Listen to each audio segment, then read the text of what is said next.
إن الحمد لله نحمده ونستعينه ونستغفره ونعوذ بالله من شرور أنفسنا ومن سيئات أعمالنا من يهده الله فلا مضل له ومن يضلل فلا هادي له أشهد أن لا إله إلا الله وحده لا شريك له وأشهد أن محمدا عبده ورسوله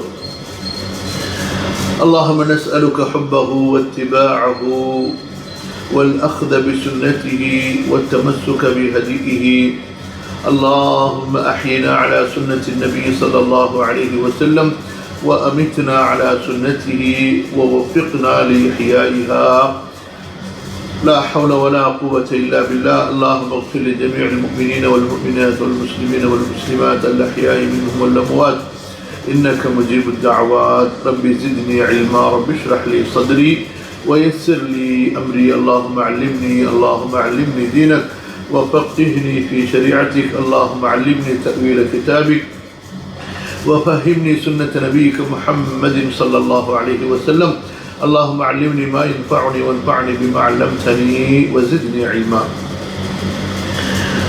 கண்ணியத்திற்கும் மதிப்பிற்கும் உரிய அல்லாஹ்வின் அடியார்களே, அன்பிற்குரிய சகோதரர்களே சகோதரிகளே, அல்லாஹ் சுப்ஹானஹு வ தஆலா எனக்கும் உங்களுக்கும் நமது சந்ததிகளுக்கும் அல்லாஹ்வுடைய இந்த தீனை நேசிப்பதற்கும் அதை பின்பற்றுவதற்கும் அல்லாஹ்வுடைய தூதர் ஸல்லல்லாஹு அலைஹி வஸல்லம் அவர்களை நேசிப்பதற்கும் அவர்களுடைய சுன்னாவை பின்பற்றுவதற்கும் அருள் புரிவானாக.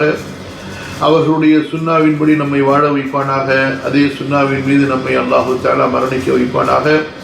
அந்த சுன்னத்தை கற்பதற்காகவும் கற்பிப்பதற்காகவும் அதை பின்பற்றுவதற்காகவும் அதை மக்களுக்கு மத்தியிலே பரப்புவதற்காகவும் நம்முடைய அனைத்து செல்வங்களையும் நம்முடைய திறமைகளையும் நம்முடைய உயிர் பொருளையும் அல்லாஹு தஆலா ஏற்றுக்கொள்வானாக. ஆமீன். லா ஹவ்ல வலா குவத்த இல்லா பில்லாஹ். அல்ஹம்துலில்லாஹ். ரசூலுல்லாஹ் ஸல்லல்லாஹு அலைஹி வஸல்லம் அவர்களுடைய வாழ்க்கை வரலாற்றின் இறுதி பகுதியில் நாம் இருக்கின்றோம். நபி ஸல்லல்லாஹு அலைஹி வஸல்லம் அவர்கள் செய்த ஹஜ்ஜை நாம் படித்ததற்கு பிறகு அந்த ஹஜ்ஜிலே நபி ஸல்லல்லாஹு அலைஹி வஸல்லம் செய்த ஒரு பிரசங்கம், இரண்டு இடங்களிலே அந்த பிரசங்கங்களை நபி ஸல்லல்லாஹு அலைஹி வஸல்லம் நிகழ்த்தினார்கள் என்று நாம் பார்த்தோம். ஒன்று அரஃபா மைதானத்திலே, இன்னொன்று பிறை 10 அன்று ஜம்ரத்துல் அகபாவிலே கல்லெறிந்ததற்கு பிறகு. நம்முடைய அதாவது பலனை கருதி இந்த இரண்டு பிரசங்கங்களையும் ஹுத்பத்து ஹஜ்ஜத்துல் விதா என்ற இந்த தலைப்பின் கீழே நாம் ஒன்று சேர்த்திருக்கிறோம். அதனால் புரிஞ்சு கொள்ளணும், இது எல்லாமே அரஃபால நிகழ்த்தப்பட்டதல்ல. அரஃபாவில் சில நிகழ்த்தப்பட்டன, சில அதாவது பிறை 10 அன்று மினாவிலும் நிகழ்த்தப்பட்டன. கவனியுங்கள், இன்று நாம் படிக்க இருக்கின்ற இந்த அறிவுரையினுடைய தலைப்பு என்ன? பெண்களை மதிப்பீர். பெண்களை மதிப்பீர்.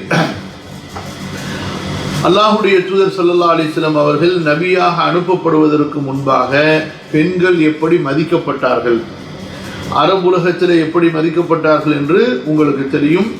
அரபுகளிலே பெரும்பாலான கோத்திரத்தார்கள் பெண் குழந்தைகள் பிறந்துவிட்டால் அதை கேவலமாக அவமானமாக கருதி அந்த பெண் குழந்தைகளை பிறந்த உடனேயே அல்லது கொஞ்சம் வளர்த்தவுடன் அவர்களை உயிரோடு குழி தோண்டி புதைப்பவர்களாக இருந்தார்கள். அல்லாஹ் அக்பர்.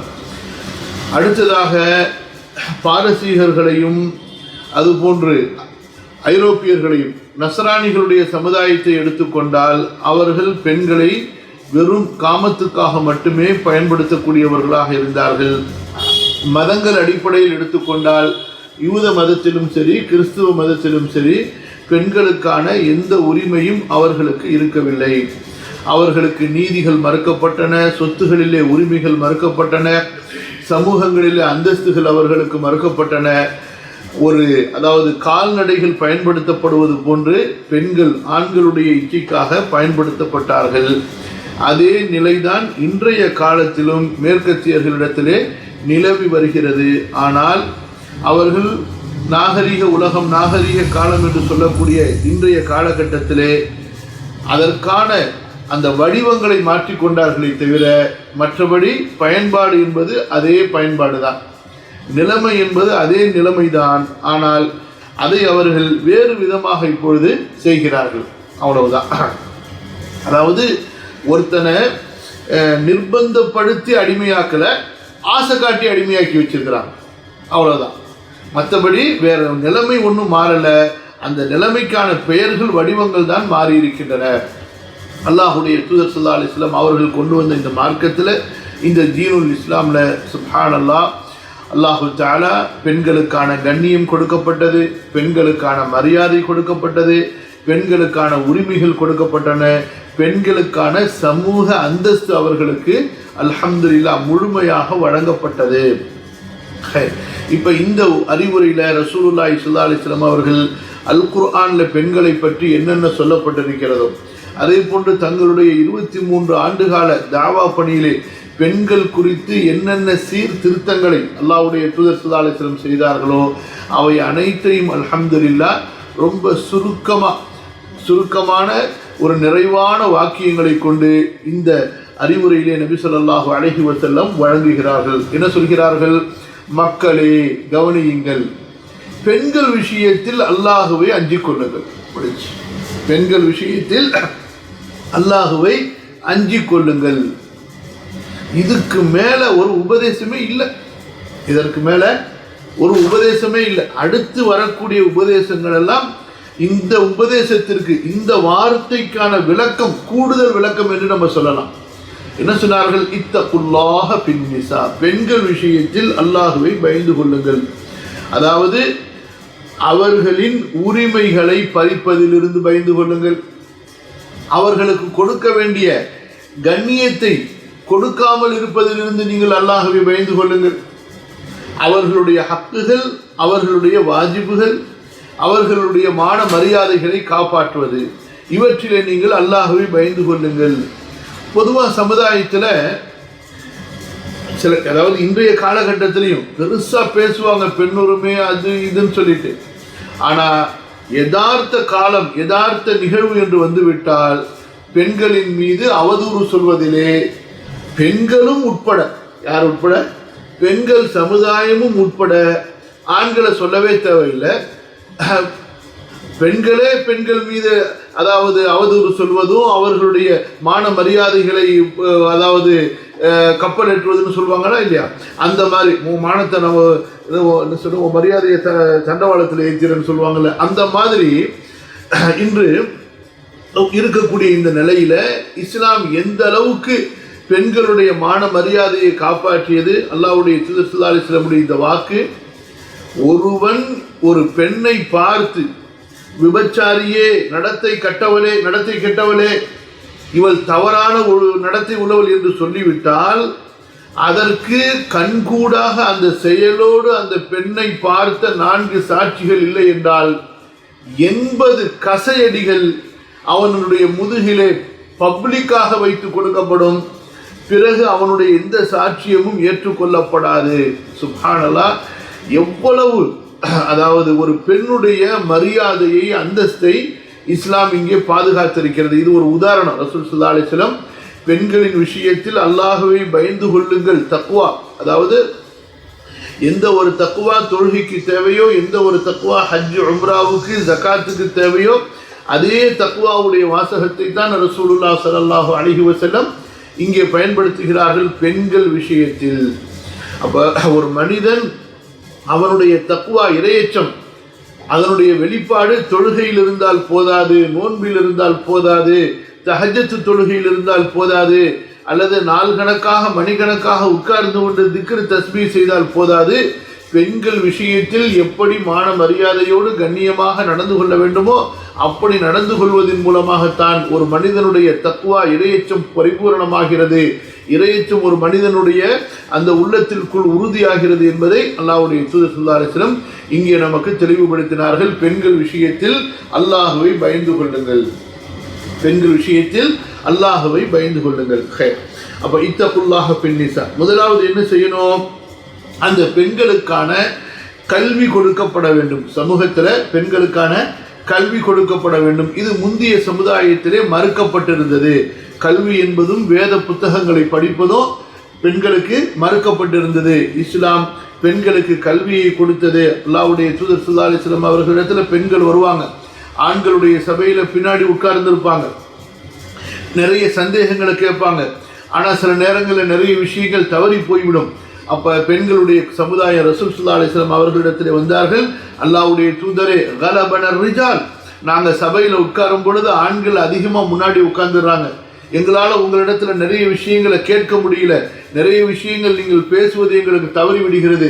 ஃபஜ்அல் லனா யௌமன், எங்களுக்காக ஒரு நாளை விசேஷமாக நீங்கள் ஒதுக்குங்கள் என்று அல்லாஹ்வுடைய தூதர் ஸல்லல்லாஹு அலைஹி வஸல்லம் இடத்துல மஸ்ஜித் நபவியில உரிமையாக கேட்க நபி ஸல்லல்லாஹு அலைஹி வஸல்லம் அவர்களும் வாரத்தில் ஒரு நாளை பெண்களுக்காக ஒதுக்கினார்கள். ஒரு அன்சாரி தோழருடைய வீட்டிலே அந்த நாளில் அந்த குறிப்பிட்ட நேரத்தில் சென்று பெண்களுக்கு அறிவுரை வழங்கக்கூடியவர்களாகவும், பெண்கள் கேட்கக்கூடிய கேள்விகளுக்கு, அவர்களுக்கு வரக்கூடிய சந்தேகங்களுக்கு பதில்களை, தெளிவுகளை கொடுக்கக்கூடியவர்களாகவும் நபி ஸல்லல்லாஹு அலைஹி வஸல்லம் இருந்தார்கள். ஆக இதிலிருந்து எந்த அளவு நீங்கள், அதாவது நபி ஸல்லல்லாஹு அலைஹி வஸல்லம் அவர்கள் பெண்களுக்கான கல்வியின் விஷயத்தில் கொடுத்த முக்கியத்துவத்தை நீங்கள் புரிந்து கொள்ள முடியும். சரியா? இரண்டாவது, பெண்கள் விஷயத்தில் அல்லாஹ்வை பயந்து கொள்ளுங்கள். இரண்டாவது என்ன? அவர்களுடைய இபாதத்துடைய ஹக், அல்லாஹ்வை வணங்குவதிலே அவர்களுக்கான உரிமை. அதனால ரசூல் ஸல்லல்லாஹு அலைஹி வஸல்லம் என்ன சொன்னார்கள்? லா தம்னஉ இமா அல்லாஹ் மசாஜிதல்லாஹ், லா தம்னஉ இமா அல்லாஹ் மசாஜிதல்லாஹ், நீங்கள் பெண்கள் பள்ளிக்கு வருவதை தடுக்காதீர்கள் என்று. பெண்கள் பள்ளிக்கு வருவதை தடுக்காதீர்கள். நல்ல கவனிங்க. நபி ஸல்லல்லாஹு அலைஹி வஸல்லம் அவர்கள் பெண்கள் வீட்டில் தொழுவதை சிறந்தது என்று சொன்னார்கள். பெண்கள் பள்ளிக்கு வருவதை தடுக்காதீர்கள் என்று சொன்னார்கள். நபி ஸல்லல்லாஹு அலைஹி வஸல்லம் காலத்தில் எப்பொழுது இந்த ஹதீஸ் சொல்லப்பட்டதோ, பெண்கள் வீட்டில் தொழுவது சிறந்தது என்று சொல்லப்பட்டதோ, அதே காலகட்டத்தில் தான் மஸ்ஜிதில் முஹாஜிர் அன்சாரி பெண்கள் குழுமி இருந்தார்கள், கூடியிருந்தார்கள். ஜும்ஆ தொழுகையிலிருந்து, பொதுவான பிரசங்கத்திலிருந்து, மற்ற நிகழ்ச்சிகளிலிருந்து 5 நேர தொழுகை, ஏன் சுபுகு தொழுகைக்கு பெண்கள் வரக்கூடியவர்களாக இருந்தார்கள். சுபுகு தொழுகைக்கு பெண்கள் வரக்கூடியவர்களாக இருந்தார்கள். அந்த அளவுக்கு அங்கே பெண்களுடைய சமுதாயம் இறை வழிபாட்டிலே உரிமை கொடுக்கப்பட்டவர்களாகவும் அந்த உரிமையை பயன்படுத்தக்கூடியவர்களாகவும் இருந்தார்கள். சரியா? இப்ப என்ன கேள்வி, இதை எப்படி எடுத்துக்கொள்றது? எந்த பெண்களுக்கு குடும்ப பொறுப்புகள் இருக்குமோ, அதாவது அவர்கள் மஸ்ஜிதிற்கு வந்து செல்வதால் அவர்களுடைய பராமரிப்பில் இருக்கக்கூடிய சிறு குழந்தைகளுக்கு பாதிப்பு ஏற்படுமோ, அல்லது அவர்களை முழுமையாக சார்ந்து இருக்கக்கூடிய வீட்டில் இருக்கக்கூடிய வயதானவர்களுக்கு சிரமம் ஏற்படும் என்று இருக்கிறதோ, அத்தகைய பெண்கள் வீட்டில் தொழுவது சிறந்தது.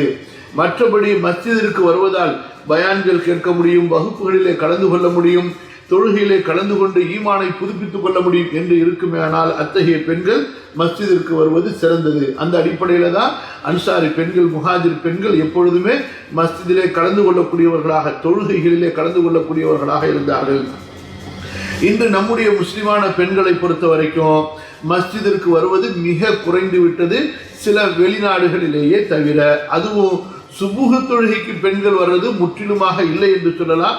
ஆப்பிரிக்கா போயிருந்தப்ப மாஷா அல்லாஹ், அந்த ஆப்பிரிக்கா ஏழை நாடுகளில் ஆண்களுடைய கூட்டத்தின் அளவிற்கு அல்லது அதைவிட அதிகமாக அந்த கருப்பின பெண்கள் மஸ்ஜிதிற்கு சுபுகு தொழுகைக்கு அல்ஹம்துலில்லாஹ் வந்து அங்கு உள்ள நிகழ்ச்சிகளிலே, பயான்களிலே கலந்து சென்றதை பார்க்க முடிகிறது. அதே போல சிங்கப்பூர்ல இருந்த காலத்தில் சில காலங்களில், அதாவது ஞாயிற்றுக்கிழமைகளில் காலையில் வகுப்பு வைப்பாங்க. சுப்ஹானல்லாஹ், தஹஜ்ஜத்திலேயே பெண்கள் வரக்கூடிய அந்த கூட்டத்தெல்லாம், அந்த காட்சியெல்லாம் பார்த்திருக்கிறோம். ஆக பெண்கள் என்பவர்கள் இறை வழிபாட்டிலே இஸ்லாமிய மார்க்கத்திலே உரிமை கொடுக்கப்பட்டவர்கள், அனுமதி கொடுக்கப்பட்டவர்கள்.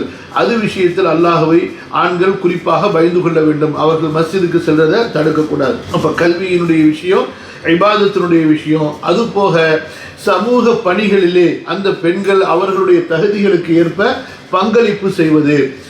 அந்த அடிப்படையில் பார்ப்போமே ஆனால், அதாவது நபி ஸல்லல்லாஹு அலைஹி வஸல்லம் மனைவிமார்கள், அதே போல முஹாஜிர்கள் அன்சாரிகளுடைய பெண்கள் போர்களிலே, ஜிஹாதுகளிலே கலந்து கொண்டிருக்கிறார்கள்.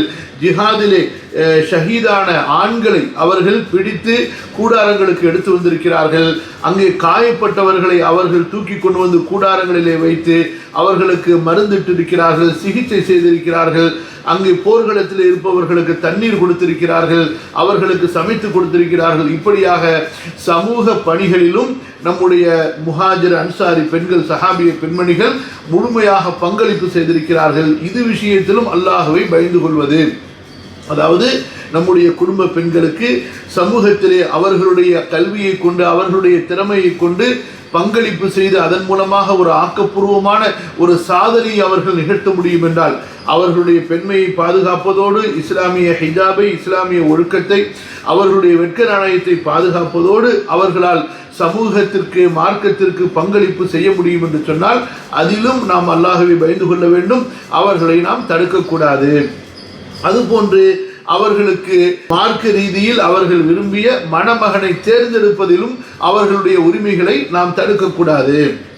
அவர்கள் மீது எந்த ஒன்றையும் நாம் திணிப்பதற்கு தக்வாவை தவிர மார்க்க இறையச்சத்தை தவிர வணக்க வழிபாடுகளை தவிர அவர்கள் மீது ஒன்றை திணிப்பதற்கு நமக்கு அனுமதி இல்லை. இது விஷயத்திலே நம்ம ரசூல் ஸல்லல்லாஹு அலைஹி வஸல்லம் காலத்தில் பார்க்கிறோம். ஒரு பெண்மணி சஹீஹுல் புகாரியுடைய அறிவிப்பு, யா ரசூலல்லாஹ், என்னுடைய தந்தை அவருடைய சகோதரருடைய மகனுக்கு என்னை வலுக்கட்டாயமாக திருமணம் முடித்து விட்டார், எனக்கு இதில் விருப்பமில்லை என்று சொல்ல நபி ஸல்லல்லாஹு அலைஹி வஸல்லம் ஏற்றுக்கொள்ளலாம் அல்லவா என்று அந்த பெண்ணுக்கு ஆர்வம் ஊட்ட அந்த பெண்ணு வேண்டாம் எனக்கு என்று மறுக்க அல்லாஹ்வுடைய தூதர் ஸல்லல்லாஹு அலைஹி வஸல்லம் அப்படி என்றால் இந்த திருமணம் செல்லாது, நீ விரும்பியவரை மனம் முடித்துக்கொள் என்று அந்த பெண்ணுக்கு நபி ஸல்லல்லாஹு அலைஹி வஸல்லம் அனுமதி வழங்கினார்கள். அதே போல தங்களுடைய அதாவது மகள்களை திருமணம் முடித்து வைக்கும் பொழுதும் அந்த பெண்கள் அந்த தங்களுடைய மகள்களுக்கு மணமகன் யார் என்று சொல்லப்பட்டு அவர்களுடைய பொருத்தத்தின் அடிப்படையில் தான் ரசூலுல்லாஹி ஸல்லல்லாஹு அலைஹி வஸல்லம் அவர்கள் மணம் முடித்து கொடுத்தார்கள். இப்படியாக தங்களுடைய வாழ்க்கை துணையை தேர்ந்தெடுப்பதிலே இஸ்லாம் அவர்களுக்கு உரிமை கொடுத்திருக்கிறது. அது விஷயத்திலே நாம் பயந்து கொள்ள வேண்டும். அதுபோக அவர்களுடைய பொருளாதாரம், அவர்களுக்கு என்று இருக்கக்கூடிய சொத்து, அவர்களுடைய தந்தையின் மூலமாக, சகோதரரின் மூலமாக, அவர்களுடைய கணவர் மூலமாக, அவர்களுடைய பிள்ளைகளின் மூலமாக, சகோதரிகளின் மூலமாக, அவர்களுடைய தாயின் மூலமாக, இப்படியாக அவர்களுக்கு வரக்கூடிய அந்த சொத்துக்களை நாம் அவர்களுக்கு முழுமையாக கொடுத்து விட வேண்டும். அவற்றை அபகரிப்பதோ அவர்களுடைய அனுமதி இல்லாமல் பயன்படுத்துவதோ நமக்கு அனுமதி இல்லை. அடுத்து அவர்களை நாம் மனம் முடிப்பதாக இருந்தாலும் அவர்களுக்குரிய மகரை கொடுத்துத்தான் நாம் மனம் முடிக்க வேண்டுமே தவிர மகர் இல்லாமல் மனம் முடிப்பது ஹராம். அல்லாஹ்வுடைய தூதர் ஸல்லல்லாஹு அலைஹி வஸல்லம் அவர்களுக்கு மட்டும்தான் அனுமதிக்கப்பட்டது. ஒரு பெண்ணை அந்த பெண்ணுக்கு மகர் இல்லாமல் அந்த பெண் அன்பளிப்பாக கொடுத்தால் ஏற்றுக்கொள்வதற்கு. அதுபோக எந்த ஒரு ஆணுக்கு அனுமதி கிடையாது ஒரு பெண்ணு அதாவது அவளுக்கு மகர் இல்லாமல் அவளை மனம் முடிப்பது. மகர் முடிவு செஞ்சதுக்கு பிறகு அந்த பெண்ணு ஏதாவது விட்டு கொடுத்தா அல்ஹம்துலில்லாஹ், அதை நம்ம சாப்பிட்டுக்கலாம், அதை நம்ம கொடுக்காமல் இருக்கலாமே தவிர மற்றபடி மொத்த மகரையுமே தள்ளுபடி செய்ய வைக்கிறது அல்லது மொத்த மகரையுமே கொடுக்காமல் இருக்கிறது அல்லது கொடுத்த மகரை வாங்கிக் கொள்வது கூடாது. பெண்கள் விஷயத்தில் அல்லாஹ்வை பயந்து கொள்ளுங்கள் என்று சொன்னது இது ஒரு பெரிய நீண்ட ஒரு அத்தியாயம். புரியுதுங்களா? எல்லா விஷயத்திலையும் பயந்து கொள்ளணும். அதே போல அவர்களுடைய ஹக்குகள், உடல் ரீதியான ஹக்குகள், அதாவது எப்படி உங்களுக்கு ஆசை இருக்குமோ அது போன்று அவர்களுக்கு ஆசை இருக்கும். அதாவது சில ஆண்களுடைய கெட்ட பழக்கம் என்ன, அவர்கள் தங்களுடைய ஆசைக்கு பெண்களை அணுகி தங்களுடைய மனைவிமார்களை அணுகி ஆசைகளை தீர்த்து கொள்வார்கள். ஆனால் அதே நேரத்திலே அந்த பெண்களுடைய ஆசையின் நேரத்திலே அவர்களுடைய ஹக்குகளை புறக்கணிப்பார்கள், அலட்சியம் செய்வார்கள். இது மிகப்பெரிய ஒரு மன உளைச்சலையும் அதே போல சமூக சீர்கேடுகளையும் உண்டாக்கி விடுவதை நம்ம இன்றைய காலத்தில் பார்க்கிறோம். இது விஷயத்திலே அல்லாஹ்வுடைய தூதர் ஸல்லல்லாஹு அலைஹி வஸல்லம் நமக்கு எச்சரிக்கை செய்திருக்கிறார்கள். புரியுதா?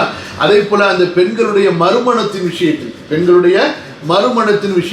இன்றைய காலத்தில் நம்ம எந்த அளவு இதில் அத்துமீறியவர்களாகவும் அதாவது இந்த கடமைகளை பாழாக்கியவர்களாக இருக்கிறோம். ஒரு பெண்ணுக்கு தலாக் ஆகிவிட்டாலோ குலா ஆகிவிட்டாலோ அதே போல ஒரு பெண்ணு விதவையாகிவிட்டாலோ அந்த பெண்ணுக்கான மறுமணத்துக்கு நம்ம முயற்சி செய்வது கிடையாது, உழைப்பது கிடையாது. எந்த அளவு, நல்லா கவனிங்க, வார்த்தையை கவனிக்கணும். அதாவது எந்த அளவு ஒரு ஆண் அவன் தலாக்கின் மூலமாக திருமணத்திலிருந்து விலகிவிட்டால், குலாவின் மூலமாக அவனுக்கு விலக்கு கொடுக்கப்பட்டு விட்டால், அல்லது ஒரு ஆணுடைய மனைவி இறந்து விட்டால் அந்த ஆணுக்கு திருமணம் முடித்து வைப்பதிலே சமுதாயம் காட்டக்கூடிய அக்கறை, முனைப்பு, முயற்சி ஒரு பெண் விஷயத்தில் காட்டுவதில்லை. ஒரு ஆணு அவருக்கு தலாக் ஆயிட்டா உடனே 100 பேர் அறிவுரை சொல்வதற்கும் அவருக்கு திருமணம் முடிச்சு வைக்கிறதுக்கும் வந்துடுவாங்க. ஒரு ஆணுடைய மனைவி இறந்து விட்டா அந்த ஆணுக்கு கல்யாணம் பண்ணி வைக்கிறதுக்கு அவ்வளவு சுற்றி வருவாங்க. ஆனால் அதே நேரத்தில் தன்னுடைய குடும்பத்தில் ஒரு பெண்ணுக்கு தலாக்காகி விட்டாலோ குலாகி விட்டாலோ அல்லது அந்த பெண்ணுடைய கணவர் இறந்து விட்டாலோ அவ்வளோதான், அந்த பெண் கை கழுவப்பட்டவளைப் போல அந்த பெண் விடப்பட்டு விடுகிறாள். அவருடைய எந்த விதமான தேவைகளுக்கும் அங்கே அக்கறைகள் சமுதாயத்திலே செலுத்தப்படுவதில்லை. எந்த அளவு மோசமான, அதாவது மிக மட்டரகமான வார்த்தைகளை பயன்படுத்துகிறார்கள் என்றால், அட்ஜஸ்ட் பண்ணிக்கிட்டு பேசாமல் இருந்துருமா, பரவாயில்லை, என்ன செய்யறது அப்படி என்று அந்த பெண்ணுக்கு அறிவுரை கூறுவதற்கு 1000 பேர் வந்துடுவாங்க. இருக்கு அல்லாஹ்வுடைய ஹக்கை நிறைவேற்றாமல் இருப்பதற்கு. புரியுதா? இஸ்லாமிய மார்க்கம் இத்தகைய ஒரு அநாகரிகமான மோசமான கலாச்சாரத்தை அடியோடு தகர்த்தெறிந்து ஒரு பெண்ணுக்குண்டான மறுவாழ்வு, புரியுதா, அந்த பெண்ணுக்கு தலாக் ஆயிட்டாலோ குலா ஆயிட்டாலோ அல்லது கணவன் இறந்து விட்டாலோ மறுவாழ்வு கொடுக்கப்படுவதற்குண்டான அந்த ஒரு மிகப்பெரிய ஒரு சமூக சீர்திருத்தத்தை அல்லாஹுடைய தூதர் ஸல்லல்லாஹு அலைஹி வஸல்லம் தங்களுடைய வாழ்க்கையிலிருந்து ஆரம்பித்தார்கள். தங்களுடைய குலஃபாக்களுடைய சஹாபாக்களுடைய உற்ற தோழர்கள் அவர்களுடைய வாழ்க்கையிலிருந்து ஆரம்பித்தார்கள். தங்களுடைய பெண் பிள்ளைகளிலிருந்து இந்த சீர்திருத்தத்தை நபி ஸல்லல்லாஹு அலைஹி வஸல்லம் செய்தார்கள். புரியுதா? அதனால இது ரொம்ப ஒரு முக்கியமான சட்டம். நிறைய இது சம்பந்தமான அறிவுரைகள் நம்முடைய குத்பாக்கள், அதாவது பேச்சுகள் இருக்குது. கண்டிப்பாக கேளுங்க. ஏதோ ஒரு சில மேலை நாடுகளில், பணக்கார நாடுகளில், வெளிநாடுகளில் அங்கங்கே ஏதாவது நடந்தாலும், ஆனால் இது எந்த அளவுக்கு சமூகத்தில் பின்பற்றப்பட வேண்டுமோ அந்த அளவுக்கு பின்பற்றப்படாமல் இருப்பது, இதுவும் நம்முடைய சமுதாயத்திலே ஆண்கள் பெண்கள் விஷயத்தில் அல்லாஹ்வை பயந்து கொள்ளவில்லை என்பதனுடைய ஒரு வெளிப்பாடு இது. சரியா? அதே போல இன்றைய சமூகத்தில் ஒரு கெட்ட மனநிலை, நல்ல கவனிங்க, இதெல்லாம் செருப்பால் அடித்து நம்ம மண்டையிலேருந்து வெளியாக்கணும். எப்படி? அதாவது சொல்லி பார்க்கணும், திருச்சி பார்க்கணும், அறிவுரை சொல்லி பார்க்கணும். கேட்கணும்னா என்ன செய்யணும்? செருப்பால் அடிக்கணும். ஏன்னா இன்றைக்கு உலகத்தில் செருப்பால் அடித்து புத்தி திருத்தி அல்லாஹ்வுடைய மார்க்கத்தை பின்பற்றி விடுவது நாளைக்கு நரகத்தில் போட்டு மலைக்கு இரும்பு சம்மட்டியால் அடிக்கிறத விட லேசானது இல்லையா? சொல்லுங்க. இன்றைக்கு நம்முடைய நப்சை நாம் மற்றவங்களை அடிக்க சொல்லலை, அது வேற, தப்பா புரிஞ்சுக்காதீங்க. நம்ம ஒவ்வொருத்தரும் கதவை பூட்டிக்கிட்டு பிஞ்ச செருப்பால நம்மளை அடிக்கணும், நம்ம புத்தியை அடிக்கணும். உனக்கு புத்தி வந்துச்சா அல்லாஹ்வை பயப்படுவியா? உனக்கு என்ன தனி மரியாதை இருக்கு? அல்லாஹ், நல்லா கவனிங்க, அல்லாஹ்வுடைய தீனை பின்பற்றுவதுதான் எனக்கு கண்ணியம், உங்களுக்கு கண்ணியம், சமுதாயத்துக்கு கண்ணியம். எது கண்ணியம் அல்ல, நாம ஒரு ஃப்ரேமை சமுதாயத்துக்கு ஏற்படுத்திட்டு அதை பாதுகாக்கிறது. நம்முடைய மதிப்பு போயிடுமே, மரியாதை போயிடுமேனு பார்க்குறோமா இல்லையா? அது கேவலம், அது அவமானம், அது இழிவு, அது முட்டாள்தனம், அது ஷைத்தானியத்தனம். அது அல்லாஹுடைய தீனை, நபி ஸல்லல்லாஹு அலைஹி வஸல்லம் சுன்னத்தை நிலைநிறுத்துவது, அதை பரப்புவது, அதை பின்பற்றுவது, அதை தூண்டுவது, அதை மக்களுக்கு மத்தியில் பேசுறது, அதை செய்வதற்காக நாமும் துடிப்பது, மக்களை தூண்டுவது, அதுதான் இஸ்ஸத், அதுதான் கண்ணியம், அதுதான் ரெஸ்பெக்ட், அதுதான் பிரஸ்டீஜ். அதை பாருங்க நீங்க. புரியுதா இல்லையா? அப்ப இந்த துன்யால ஷைத்தான் நமக்கு சொல்றான், நப்சு நமக்கு சொல்லுது, நான் எப்படி என் மகளுக்கு கல்யாணம் பண்ணி வைக்கிறது, அவளுக்கு 35 வயசாச்சு, அவளுக்கு புள்ள இருக்குது, இந்த வயசுல விதவையாயிட்டா, என்ன செய்யறது, அட்ஜஸ்ட் பண்ணி வாழு, சமுதாயத்துல 4 பேர் என்ன சொல்லுவாங்க, செருப்பால் அடிக்கணும். இந்த மாதிரி நப்சு சொல்ல செருப்பால் அடிக்கணும். அல்லாஹ் பாதுகாக்கணும். கேட்கணும், உங்க மகள்கிட்ட ஆர்வம் முட்டணும், மறுமணம் செஞ்சு கொள்ளு என்று. புரியுதா இல்லையா? சஹாபிய பெண்மணிகள் எத்தனை வயசுலாம் திருமணம் முடிச்சாங்க. விஷயத்துக்கு வர என்னன்னு கேட்டா, இன்றைய சமுதாயத்தில் இருக்கக்கூடிய கேடுகட்ட மனநிலை அதை எடுக்கிறது தான் இந்த நான் சொன்னேன், இந்த சிகிச்சை சொன்னேன். இது ஒரு ட்ரீட்மெண்ட். புரியுதா? என்ன அதாவது பிரச்சனை அப்படின்னு சொன்னா, ஆண்கள்ல தலாக்கு விடப்பட்டவனை, ஆண்கள்ல ஒருத்தன் தலாக்கு விட்டுட்டா அவனை சமுதாயம் எந்த வகையிலையுமே குறைவானவனா பார்க்காது. சரியா? அவனுக்கு உடனே பொண்ணு கொடுக்கறதுக்கு 100 பேர் வந்துடுவாங்க. சில ஊர் இருக்கு, உடனே போய் ராத்திரில கொண்டு போய் பெட்டியை வச்சுட்டு வந்துடுவாங்க. ராத்திரில போய் பெட்டியை கொண்டு போய் வச்சுட்டு வந்துடுவாங்க. என்ன பெட்டினா உங்களுக்கு புரியும் நினைக்கிறேன். சரியா? ஆனா அப்ப அதே போலதான பெண்ணையும் மதிக்கணும். இன்றைய சமுதாயத்தினுடைய மட்டரகமான கேவலமான ஒரு புத்தி என்னன்னு சொன்னா, தலாக்கு கொடுக்கப்பட்டவள் என்றால் அவ கெட்டவ அப்படிங்கிற ஒரு மனநிலை. யார் எங்க ஹதீஸ்ல இருக்கு? தலாக்கு கொடுக்கப்பட்டவள் கெட்டவள் என்று எங்க ஹதீஸ்ல இருக்கு? எந்த ஆயத்தில் இருக்கு? எந்த இமாம் சொல்லி இருக்கிறாங்க? சொல்லுங்க. அவருக்கு அந்த பெண்ணுக்கும் பொருந்தல, அவர் அந்த பெண்ணை விட்டுட்டாரு, அவ்வளவுதான். அதனால அந்த பெண்ணு கெட்டவள்னு ப்ரூஃப் ஆகணுமா? கெட்டவள்னு நீங்க நிரூபிப்பீங்களா? எப்படி நிரூபிப்பீங்க? எதை வச்சு நிரூபிப்பீங்க? சரி, அந்த ஆணுக்கு அந்த பெண்ணிடத்துல ஒரு குணம் பிடிக்கல, அவர் விட்டுட்டாரு. ஏன் இந்த பெண்ணு நினைச்சா அவர்கிட்ட உள்ள எத்தனையோ கெட்ட குணங்களை சொல்லலாம்ல பிடிக்காம இருக்கிறதுக்கு? புரியணும். புரியுது? சரி, அதே நேரத்தில் இப்போ இப்படி வாங்க, ஒரு ஆணை பிடிக்கலன்னு சொல்லி பெண்ணை குலா வாங்கிக்கிட்டா, இப்போ என்ன செய்வீங்க? இப்போ அந்த ஆணு கெட்டவள்னு சொல்லிட்டு அந்த ஆணுக்கு பொண்ணு கொடுக்காம இருப்பீங்களா? நைட்டோட நைட்டாக கொண்டு போய் பெட்டியை வச்சுட்டு வந்துடுறீங்களே, பேசிடுறீங்களே. அதுவும் அந்த ஆணு வெளிநாட்டில் ஒரு பெரிய உத்தியோகத்தில் இருந்தால், ஒரு வியாபாரத்தில் இருந்தால், கையில் காசு இருந்தால், பங்களா இருந்தால், வில்லா இருந்தால், காடி இருந்தால், ஒன்று என்ன செய்றீங்க? என்ன வேணாலும் செய்றீங்கல்ல. அப்போ இது என்னங்க உங்கள் சமுதாயத்தில் உள்ள ஒரு அநாகரிகமான ஒரு போக்கு? இது ஆண்களுக்கு ஒரு நீதி, பெண்களுக்கு ஒரு நீதியா? இதில் வேற பேச வேண்டியது. இதில் நான் என்ன சொல்கிறேன்னு சொன்னால், நான் ஆண்களை சொல்லலை, இந்த மனநோயில் பெண்களும் இருக்காங்க. இந்த மனநோயில் பெண்களும் இருக்கிறார்கள். பெண்கள் தங்களுடைய பெண் சமுதாயத்தை மதிப்பது தவறு. புரியுதா? ஆண்கள் மட்டும் பெண்களை தவறாக மதிக்கிறது இல்லை, பெண் சமுதாயமும் பெண் சமுதாயத்தை தவறாக மதிக்கக்கூடிய ஒரு மட்டமான மனநிலை இருக்கிறது. இது மாறணும். நபி ஸல்லல்லாஹு அலைஹி வஸல்லம் காலத்தில் சஹாபாக்கள்ல ஒரு சஹாபி தலாக் ஊற்றுவார். அவர் அந்த சஹாபியை விட பெரிய தரஜால உள்ள இன்னொரு சஹாபி அந்த தலாக் விடப்பட்ட பெண்ணை போய் நான் திருமணம் முடிச்சுக்கிறேன்னு மனம் முடிப்பார். இதுதான் இஸ்லாம். உங்களுக்கு செட் ஆகிருக்காது, அவருக்கு செட் ஆகும். அவருக்கு செட் ஆகிருக்காது, இன்னொருத்தவங்களுக்கு செட் ஆகும். அப்படிதான். அதே போலதான் கணவர் இறந்தவர். சில பேர் என்ன செய்வாங்க, இறந்து போன பொண்ணை கல்யாணம் பண்ணிட்டா ஒருவேளை நம்மளும் இறந்து போயிடுவோமோ அப்படின்னு ஒரு அதாவது சகுனம் பார்க்கிறது. அதுலேயும் எப்படின்னு சொன்னால், ஒரு பெண்ணுக்கு ஒரு கல்யாணம் பண்ணி ஒருத்தர் இறந்து போவார், அடுத்தவரை கல்யாணம் பண்ணி அவர் 1 வருஷம் 2 வருஷம் 5 வருஷம் 10 வருஷத்தில் இறந்துட்டாருன்னு வச்சுக்கோங்க. அச்சோ, அந்த பொண்ணு ராசி இல்லாதவடா, அவளை கல்யாணம் பண்ணுறவன்லாம் செத்து போயிடுவாடா அப்படின்னு சொல்லியே அந்த பொண்ணை கடைசி வரைக்கும் சாவடிச்சுவானோ. நபி ஸல்லல்லாஹு அலைஹி வஸல்லம் காலத்தில் நிறைய பேர் சொல்லலை, நான் விரிவுக்குள்ளார் கூட. ஒரு பெண்ணு கணவர் ஷஹீத் ஆகுறாரு, அதுக்கப்புறம் அந்த பெண்ணை ஒரு கலீஃபா கல்யாணம் பண்ணுறாங்க, அவர் ஷஹீத் ஆகுறாரு. அதுக்கு பின்னாடி அந்த பெண்ணை ஒருத்தர் கல்யாணம் பண்ணுறாரு, அவர் ஷஹீத் ஆகுறாரு. அதுக்கு பின்னாடி இன்னொருத்தர் கல்யாணம் பண்ணுறாரு, அதுக்கு பின்னாடி இன்னொருத்தர் கல்யாணம் பண்ணாரு. சுப்ஹானல்லாஹி ரப்பில் ஆலமீன்.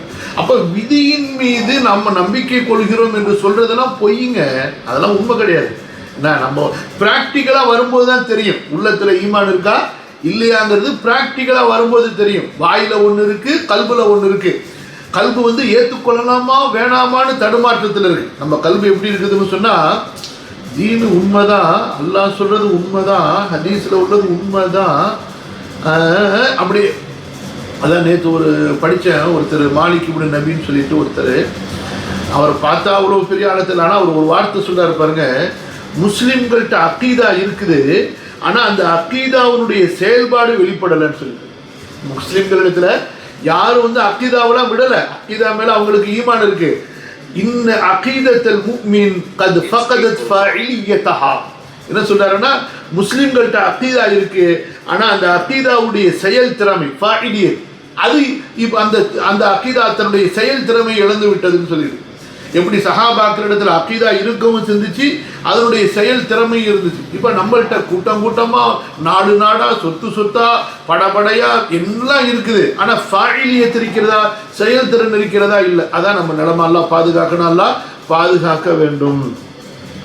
அப்போ இப்படியே நீங்கள் எடுத்துக்கிட்டே போக வேண்டியதான். மக்களே கவனியுங்கள், பெண்கள் விஷயத்தில் அல்லாஹ்வை பயந்து கொள்ளுங்கள் என்று ரசூல் ஸல்லல்லாஹு அலைஹி வஸல்லம் சொன்னது ரொம்ப ஒரு விரிவான ஒரு வார்த்தை. சரியா? அடுத்து அவர்களுக்கு நன்மையை நாடுங்கள். அடுத்து என்ன சொல்றாங்க? அவர்களுக்கு இஸ்தௌசு பின் நிசாயிஹ, நன்மையை நாடுங்கள். அப்போ ஹைர் எல்லா வார்த்தையும் பாருங்களேன், ஒரு காமன், ஒரு ரொம்ப டீப் வேர்டா இருக்கும், அதாவது ரொம்ப ஆழமான மிக பொதுவான ஒரு வார்த்தையா இருக்கும். இஸ்தௌசு பின் நிசாயிஹ ஹைரா. அப்போ எதுவெல்லாம் ஒரு பெண்ணுக்கு அவருடைய மறுமையை கவனித்து, மார்க்கத்தை கவனித்து, இறையச்சத்தை கவனித்து, அவளுடைய மான மரியாதையை கவனித்து, அவளுடைய உடல் ஆரோக்கியத்தை கவனித்து நன்மையோ, அவை அனைத்தையும் அந்த பெண்ணுக்கு நாம் செய்து கொடுக்க வேண்டும். அவள் நம்முடைய மகளாக இருந்தாலும் சரி, சகோதரியாக இருந்தாலும் சரி, தாயாக இருந்தாலும் சரி, அல்லது நம்முடைய சமூகத்தில் இருக்கக்கூடிய ஒரு கடைசி பொருளாதாரத்தில் தங்கி இருக்கக்கூடிய, சமூக அந்தஸ்தில் பின்தங்கி இருக்கக்கூடிய ஒரு கடைசி தரஜாவுடைய ஒரு பெண் பிள்ளையாக இருந்தாலும் சரி, அவர்களுக்கு கண்டிப்பாக நாம் அந்த ஹைர் நன்மையை நாம் நாட வேண்டும். ஹைர் நன்மையை நாட வேண்டும். அந்த ஹைர் என்பது அவருடைய மார்க்க விஷயத்தில், அவருடைய துனியாவுடைய விஷயத்தில், அவருடைய சமூக அந்தஸ்தில், பொருளாதாரத்தில், இப்படி நீண்ட ஒரு பட்டியலோடு இருக்கணும் அந்த நன்மை என்பது. புரியுதா? அப்போ இந்த நன்மைக்கு மாற்றமான எந்த ஒன்றையுமே பெண்களுக்கு ஷர் எதையுமே நாம் செய்யக்கூடாது. சில பேர் என்ன செய்வாங்க, தாயை மட்டும் ரொம்ப கவனமாக பாசமாக அன்பாக வச்சுப்பாங்க, மற்றவங்கள விட்டுருவாங்க. சில பேர் மனைவியை மட்டும் ரொம்ப அன்பா பாசமாக வச்சுப்பாங்க, தாயை பிள்ளைங்களை விட்டுருவாங்க. சில பேர் பிள்ளைங்களை மட்டும் அன்பா பாசமாக வச்சுப்பாங்க, மற்றவங்கள விட்டுருவாங்க. ஸோ இப்படிப்பட்ட இந்த சமநிலையற்ற இந்த ஒரு நிலைப்பாடு இருக்கக்கூடாது. அவங்கவுங்களுக்கு அல்லாஹ்வுடைய தூதர் ஸல்லல்லாஹு அலைஹி வஸல்லம் என்னென்ன அந்தஸ்து கொடுத்துருக்கிறாங்களோ அந்த அந்தஸ்தின்படி நாம் உரிமை கொடுப்பது என்பது வேறு. ஆனால் அதே நேரத்தில் ஒருவருக்கு உரிமை கொடுத்து இன்னொருவரை புறக்கணித்து விடுவது, இன்னொருவரை தள்ளி விட்டு விடுவது, இன்னொருவரை முற்றிலுமாக கண்ணும் காணாமல் விட்டு விடுவது என்பது தவறு. ஆக நபி ஸல்லல்லாஹு அலைஹி வஸல்லம் அவர்கள் எப்படி அந்த ஹக்கு கொடுத்தாங்க பாருங்க. நபி ஸல்லல்லாஹு அலைஹி வஸல்லம் போய்கிட்டே இருப்பாங்க. ஒரு அடிமை பெண்ணுங்க, ஒரு வெகுளியான ஒரு அடிமை பெண்ணு வருவா. யார் அடிமை பெண்ணுன்னு கூட தெரியாது. மதீனால வருவா, பக்கான்னு வருவா. வந்துட்டு அல்லாஹ்வுடைய தூதரே, என்னம்மா எனக்கு ஒரு வேலை இருக்கு ரசூல்லா, என்னம்மா சொல்லுமா, நான் செஞ்சு தரேன், வாங்க என்னோட அப்படின்னு பிடிச்சி இழுத்துட்டு போய்கிட்டு எஜமானர் என்ன சாமான் வாங்க சொன்னாரோ அந்த சாமானெல்லாம் வாங்கிட்டு அதை தூக்கி ரசூல்லா தலையில் வச்சுக்கிட்டு ரசூல் ஸல்லல்லாஹு அலைஹி வஸல்லம் நேராக கொண்டு போய் அந்த அடிமை பெண்ணை கொண்டு போய் அவருடைய எஜமானருடைய வீட்டில் விட்டுட்டு வர வரைக்கும் ரசூல் ஸல்லல்லாஹு அலைஹி வஸல்லம் அந்த பெண்ணிடத்தில் இருப்பாங்களே தவிர, நம்ம பந்தா பண்ணுறோம் பாருங்க. போய்கிட்டே இருக்கும் பொழுது எனக்கு தொழுகை நேரம் வந்துருச்சு, எப்பா என்ன, அதாவது மக்களுக்கு முன்னாடி பந்தா பண்ணுறது இருக்குது. சுப்ஹானல்லாஹ், இதுதாங்க ரொம்ப இன்னைக்கு மக்கள்கிட்ட அதிகமாக இருக்குது. தனிமையில் இருக்கும்போது இபாதத்து செய்யணும், மக்கள் இபாதத்து செய்கிற மாதிரி காட்டுறது. வெளியே போயிட்டா, தனியாக போயிட்டா அவ்வளோதான், முடிஞ்சு போச்சு. நபி ஸல்லல்லாஹு அலைஹி வஸல்லம் ஒருபோதும் அந்த பெண்ணிடத்தில் சொன்னது கிடையாது, இப்படி எனக்கு தொழுகை வைக்கிறதுக்கு போகணும், நான் என்ன விட்டுரு அப்படின்னு சொன்னது கிடையாது. கண்டிப்பாக தொழுகையுடைய நேரம் வந்திருக்கும். அதே போல் என்னை எதிர்பார்த்து அபூபக்கர் உமர் வெயிட் பண்ணிட்டு இருக்கிறாரு, என்னை எதிர்பார்த்து மதீனால நிறைய பேர் சஹாபாக்கெல்லாம் உட்காந்துருக்குறாங்க. அந்த பெண்ணு தன்னுடைய தேவையை முடிக்கிற வரைக்கும் ரசூல் ஸல்லல்லாஹு அலைஹி வஸல்லம் அவங்கள கூட வச்சுருப்பாங்க. நபி ஸல்லல்லாஹு அலைஹி வஸல்லம் அந்த பெண்ணோட எத்தனை கடைக்கு போகணுமோ, எத்தனை கடற்கரைக்கு போகணுமோ எல்லா வேலையும் செஞ்சு கொடுத்துட்டு வருவாங்க. சுப்ஹானல்லாஹ். அந்த அளவு நபி ஸல்லல்லாஹு அலைஹி வஸல்லம் அடிமை பெண்களுடைய விஷயத்தில் நடந்து கொண்டார்கள் என்றால் யோசிச்சு பாருங்க. புரியுதா? அப்போ அவர்களுக்கு நன்மையை நாடுங்கள். அடுத்து அவர்கள் உங்களுக்கு கட்டுப்பட்டவர்கள். குறிப்பாக யாரை பற்றி நபி ஸல்லல்லாஹு அலைஹி வஸல்லம் சொல்கிறாங்க இந்த இடத்துல? நம்முடைய பெண் பிள்ளைகள் இருக்காங்கல்ல, அதே போல் நம்முடைய மனைவிமார்கள். சரியா? உங்களுக்கு கட்டுப்பட்டவர்கள், அதாவது ஒரு ஆணை அண்டி வாழக்கூடியவர்கள் பெண் சமுதாயம். ஏன்னா அவர்கள் பலவீனமானவர்கள், அதே நேரத்தில் அவர்களால் எல்லா நேரங்களையும் உழைக்க முடியாது. அவர்கள் மேலே நிறைய கடமைகள் எல்லாம் மன்னிச்சுட்டா. ஒரு பெண்ணு சம்பாதிக்க வேண்டிய, தன்னுடைய குடும்பத்துக்கு உணவளிக்க வேண்டிய கடமையை எல்லாம் மன்னிச்சுட்டான். ஒரு ஆணின் மீது அந்த கடமை அல்லாஹ் தஆலா சுமத்திட்டான். அதனால உங்களுடைய மனைவி உங்களை அண்டி வாழ்றதுனால அவங்கள அவமரியாதை செய்கிறதோ அல்லது அவங்கள இழிவாக பார்க்கிறதோ, அவங்கள ஒரு வேலை, அதாவது அது வேலைக்காரங்களை கூட அப்படி நடத்தக்கூடாது சொல்கிறேன். இன்றைக்கி அது சில குடும்பத்தில் அதை விட கேவலமான நடத்துகிறாங்க. ஒரு ஏழை குடும்பத்தில் கல்யாணம் பண்ணிட்டா முடிஞ்சு போச்சு. என்ன, அந்த பெண்ணுக்கு வீட்டில் மதிக்கிறது கிடையாது, அந்த பெண்ணுடைய மாமியார் மதிக்கிறது கிடையாது, மாமனார் பிரச்சனையே கிடையாது. உலகத்தில் மாமனாரால் பிரச்சனையே கிடையாது. ஆண்களால் பெண்களுக்கு பிரச்சனையே இல்லை. பெண்களுக்கு பிரச்சனை என்ன? பெண்களால் தான். மாமியார் யாருமா? பொம்பளை. நாத்தனார் யார்? பொம்பளை. அப்போ வீட்டில் மருமகளாக வரக்கூடியவங்க யார்? பொம்பளை. அப்போ பொம்பளைக்கு பொம்பளையால் தான் பிரச்சனை. புரியுதுங்களா? அப்போ நீங்கள் திருத்த வேண்டியது மாமியாரை தான். புரியுதா? அப்போ நீங்கள் மாமியார் ஆகிட்டா சரி, நம்ம மாமியார்கிட்ட இப்படி கஷ்டப்பட்டோமே, நம்மளாவது ஒழுங்காக இருப்போம்னு சொன்னால் நீங்களும் அப்படியே அந்த வயசுக்கு வந்தோடனே அப்படியே நீங்களும் அதுக்கு தகுந்த மாதிரி டியூன் ஆகிடுவீங்க. இதுதான் நிலைமையாக இருக்குது. புரியுதா? அதனால தான் மார்க்கம் பேஸ் உள்ளத்தில் ஊறணும். அந்த தக்குவா, அந்த இறையச்சம் ஊறி அந்த பழக்க வழக்கத்தில் அப்படியே எப்படி குழி தோண்டி உள்ளத்தில் புதஞ்சு இருக்குதோ அதே குழி தோண்டி அதை எடுத்து வெளியே போடணும். விஷயத்துக்கு வாங்க. சில வீட்டில் என்ன செய்கிறாங்க, பெண்கள் வந்து ஏழை குடும்பத்தில் கல்யாணம் பண்ணிடுவாங்க. முதல்ல எம்மா எங்களுக்கு காசுலாம் பெருசு கிடையாதுமா, நாங்கள் மார்க்கத்தை தாம்மா பார்க்குறோம், என்ன அழகு உங்கள் பிள்ளை, என்ன படிப்பு, என்ன அறிவு, உங்கள் பிள்ளைக்கு என்னம்மா குறைச்சி, அதெல்லாம் ஒன்றும் வேணாமா, நீங்கள் பிள்ளைய மட்டும் அனுப்புனா போதுமா அப்படின்னு வாய்க்கிலேயே பெருசுக்கு பேசுவாங்க. கடைசியில் கல்யாணம் பண்ணி வந்தவனை தான் நீ என்ன கொண்டு வந்த, உனக்கு அச்சோ அல்லாஹ் அக்பர், ஒரு விஷயத்திலையும் அந்த பொண்ணை குத்தி குத்தி குத்தி கத்தியால் குத்தி கொலை பண்ணாததான் மிச்சமே தவிர சொல்லால குத்தி குத்தி குத்தி குத்தி.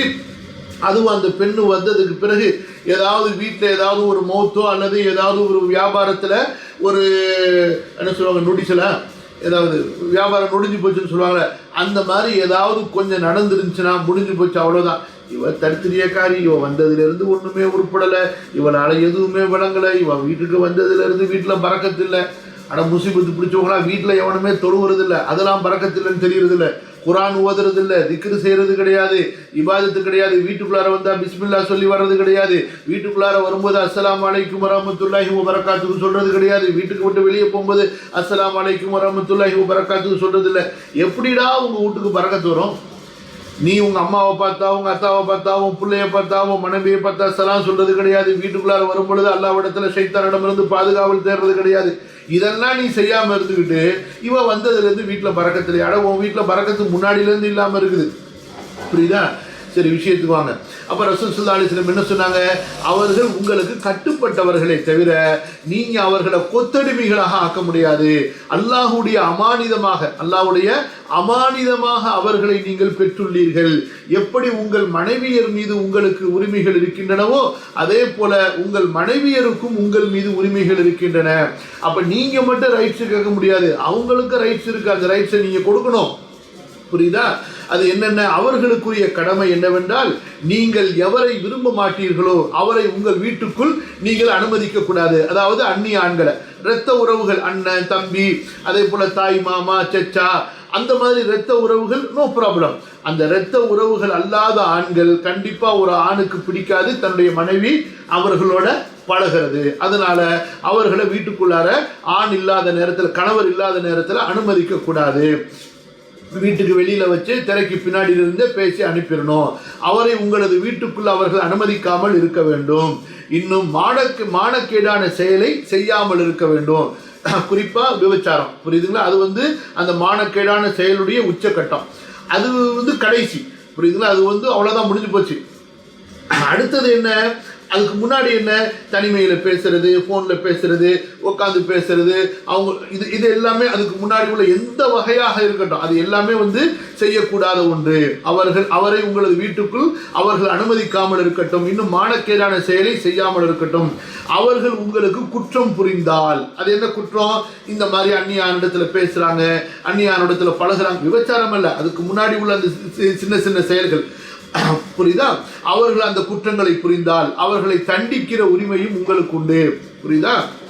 என்ன கிடையாது, சாப்பாடு செய்யறதுல லேட் ஆக்கிருச்சு அதுக்காண்டி போட்டு அடி, அப்புறம் துணியை அயன் பண்ணி வைக்கல குத்து, அப்புறம் சாப்பாட்டில் கொஞ்சம் உப்பு போயிடுச்சு, புதுசாக கல்யாணம் பண்ணிட்டு வந்தால் பாவம் இப்போதான் அடுப்பாங்கரையவே பார்க்குறா, அடுப்பாங்கரை எப்படி இருக்கும், சட்டி எப்படி இருக்கும், பானை எப்படி இருக்குன்னு அடுப்பையே இப்போ தான் பார்க்குறா.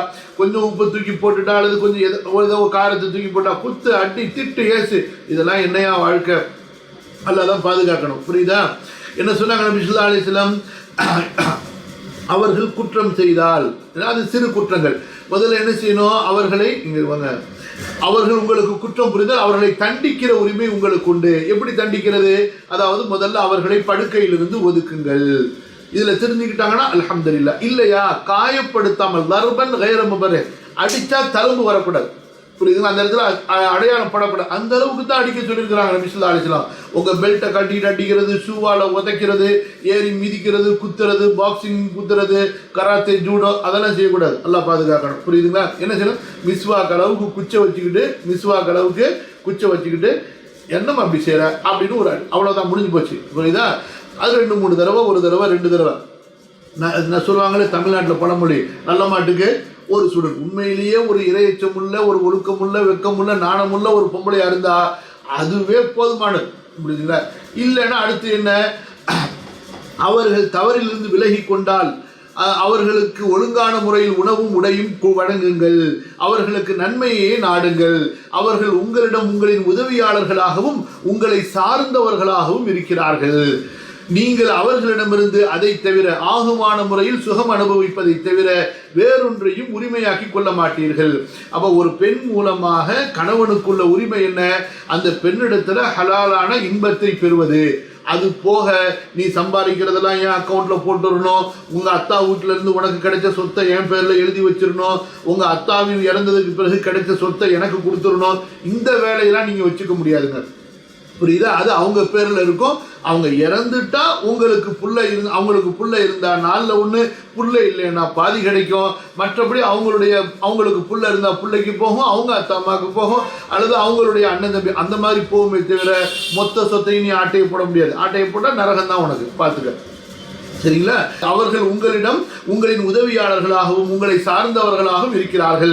நீங்கள் அவர்களிடமிருந்து அதாவது ஆகுமான முறையில் சுகம் அனுபவிப்பதை தவிர வேறொன்றையும் உரிமையாக்கி கொள்ள மாட்டீர்கள். மேலும் நினைவில் நிறுத்துங்கள், அல்லாஹுவின் பெயரை முன்மொழிந்தே நீங்கள் அவர்களுடன் மன வாழ்க்கையை மேற்கொண்டுள்ளீர்கள்.